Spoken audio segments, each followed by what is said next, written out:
তো আমার ক্যামেরা দেখে তারা সবাই হচ্ছে ফোকাস দেওয়ার চেষ্টা করছে। ওয়ালাইকুম আসসালাম ওয়া রাহমাতুল্লাহ। সো তারা সবাই আমার সাথে হ্যান্ডশেক করতে এসেছে। 1 2 3 আসসালামু আলাইকুম। আসসালামু আলাইকুম গাইস, মসজিদ পুত্রজয়াতে আপনাদের সকলকে স্বাগতম।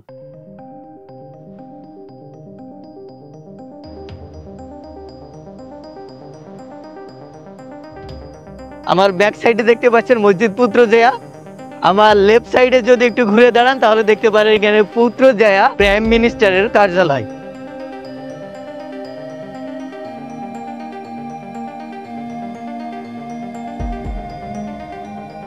মালয়েশিয়ার বিখ্যাত পুত্রজয়া ব্রিজ থেকে 1 মিনিটের রাস্তা গেলেই সামনে দেখা যাবে পুত্রজয়া স্কোয়ার। পুত্রজয়া স্কোয়ারের বাম হাতেই আছে মালয়েশিয়ার সে বিখ্যাত পুত্রজয়া মসজিদ। আর পুত্রজয়া স্কোয়ারের সামনে সোজাসুজি আছে পুত্রজয়া প্রাইম মিনিস্টারের কার্যালয়। পুত্রজয়া মসজিদটির 3 সাইডে আছে পুত্রজয়া লেক আর সামনের সাইডে আছে পুত্রজয়া স্কোয়ার। মসজিদটির নির্মাণ কাজ শুরু হয় 1997 সালে এবং শেষ হয় 1999 সালে। 3 বছর লাগে মসজিদটি নির্মাণ করতে।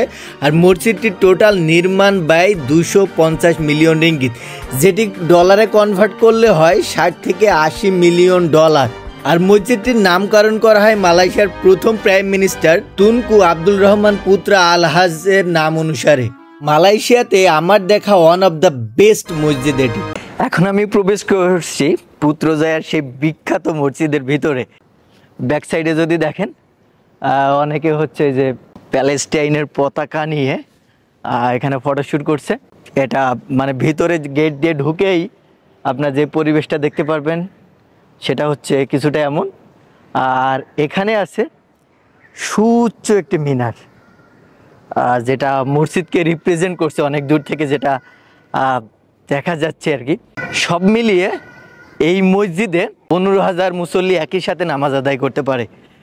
পুত্রজয়া মসজিদটা খুবই সুন্দর একটা লোকেশনে স্থাপন করা হয়েছে।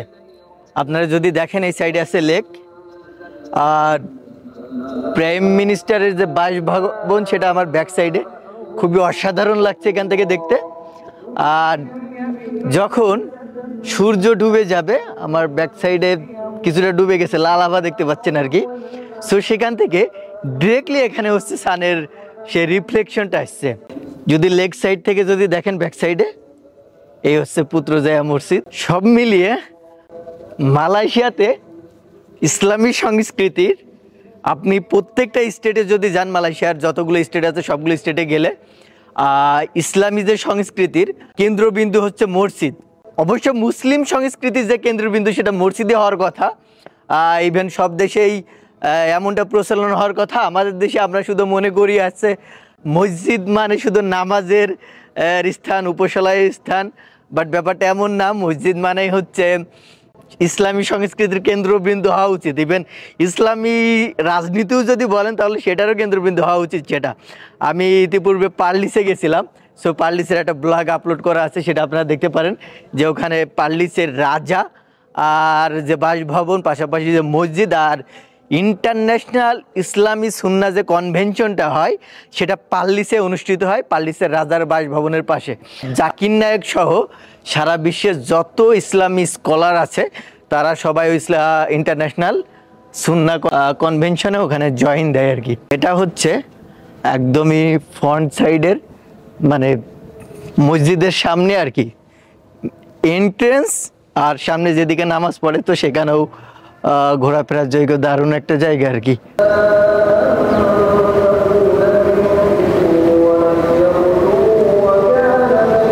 পুত্রজয়া মসজিদের আমি যদি 4 সাইড কনসিডার করি তাহলে এর 3 সাইডে হচ্ছে লেক। এটা একদমই ফ্রন্ট সাইড, এখানে লেক। এটা হচ্ছে লেফট সাইডেও লেক। ইভেন লেফট সাইডের একটা দারুণ একটা ভিউ আছে, যে লেফট সাইডে আছে পুত্রজয়ার সেই বিখ্যাত ব্যারিস্টার। মোটামুটি 4 সাইড, যেটা আপনি মসজিদের 4 সাইডে মুভ করতে পারবেন। আর মালয়েশিয়ার অধিকাংশ মসজিদগুলোর একটা বৈশিষ্ট্য হলো সব জায়গায় হচ্ছে ছেলে মেয়ে উভয়ই নামাজ পড়তে পারে। যে এই সাইডে সবাই ফ্যামিলি সহ চলে এসেছে একটা নিরিবিলি সময় কাটানোর জন্য, পুরুষ মহিলা সবাই আছে। আমি জানি না আরবি মাসের কত তারিখ এটা জানি না, সো আজ অনেকে হচ্ছে রোজা রেখেছে, সো এরা সবাই ব্যাক সাইডে সবাই বসে অপেক্ষা করছে আর কি ইফতারির জন্য আর কি। আমরা মাগরিবের আগ মুহূর্তে এখানে এসে উপস্থিত হয়েছি। আমার সাথে আছে আমার বড় ভাই সিরাজুন নবী, ডাটা সায়েন্টিস্ট MMU। সো ভাই হচ্ছে আমি খুবই একটা দারুণ একটা দিন এখানে উপস্থিত হয়েছি। ভাইয়ের আজ মাস্টার্সের যে থিসিস ছিল সেটা লাস্ট প্রেজেন্টেশন ছিল ভাইয়ের। সো আমি প্রেজেন্টেশনে উপস্থিত ছিলাম, ভাই 1 ঘন্টা মতো লেকচার দিল। সো ভাই লেকচার দিচ্ছিল, মনে হচ্ছিল আমার বুকের ভিতরে ধরপড় করছে, মনে শ্বাসরুদ্ধকর একটা লেকচার ছিল আর কি। আমি এখন প্রবেশ করছি মসজিদের ভিতরে, প্রায় মাগরিবের রক্ত হয়ে গেছে, প্রচুর মানুষের সমাগম এখানে। অধিকাংশ মানুষ যারা তারা হচ্ছে বাইরে অপেক্ষা করছে আর কি। আজ হচ্ছে সোমবার, সেক্ষেত্রে অনেকে হচ্ছে রোজা রেখেছে, সে কারণে হচ্ছে তারা বাইরে অপেক্ষা করছে, ইফতারি করে দেন তারপরে আসবে। চারি সাইডে প্রচুর মানুষ, তারা হচ্ছে নামাজ আদায় করছে। এটি হচ্ছে মসজিদের মূল গম্বুজের ভিউটা। ফ্রন্ট সাইডটা যদি আপনারা দেখেন তাহলে কিছুটা এমন। মসজিদের ডান হাতে যে সাইড এটা পুরুষের নামাজের স্থান, আর এই যে বাম সাইড কিছুটা অর্ধ বেড়ি দেওয়া যে এরিয়াটা এটা হচ্ছে মহিলাদের নামাজের স্থান।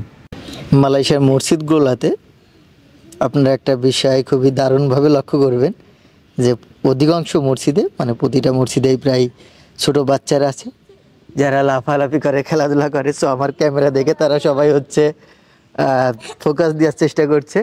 ওয়ালাইকুম আসসালাম রহমতুল্লাহ। সো তারা সবাই আমার সাথে হ্যাঙ্কি করতে এসেছে। 1 2 3। Assalamualaikum. সো মালয়েশিয়ার অধিকাংশ মসজিদে আজান দিচ্ছে।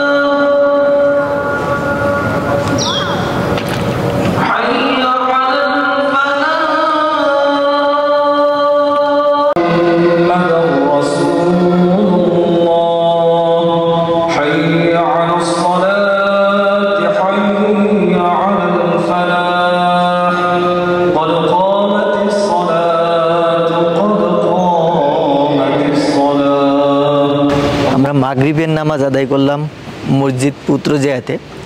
সো মালয়েশিয়া সহ দেশ বিদেশের নানা ধরনের পর্যটক এখানে ছিল।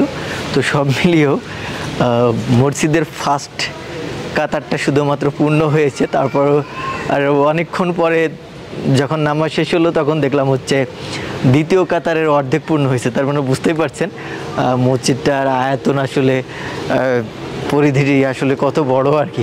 এটা শুধু মসজিদ না, এটা অনেক বড় একটা দর্শনীয় স্থান বলা যেতে পারে। নামাজের আগে যে সকল বাচ্চাদের আমি দৌড়াদৌড়ি করতে দেখলাম, তো নামাজ শেষে দেখলাম তারা হচ্ছে এখানে তাদের জন্য কোরআন তালিমের ব্যবস্থা করা হয়েছে, সবাই কোরআন শিখবে। সো এখন সবাই শান্ত আর কি।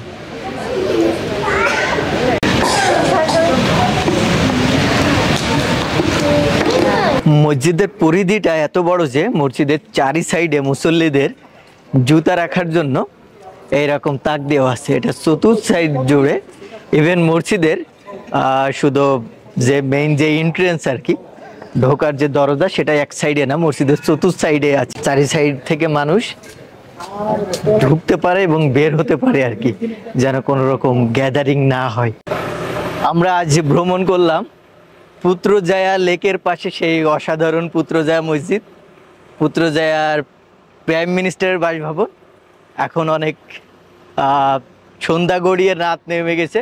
আমরা এখন রওনা দিব আমাদের বাসার উদ্দেশ্যে। দেখা হবে নতুন কোনো একটা ভিডিওতে। সেই বন্ধু ভালো থাকবেন, আল্লাহ হাফেজ।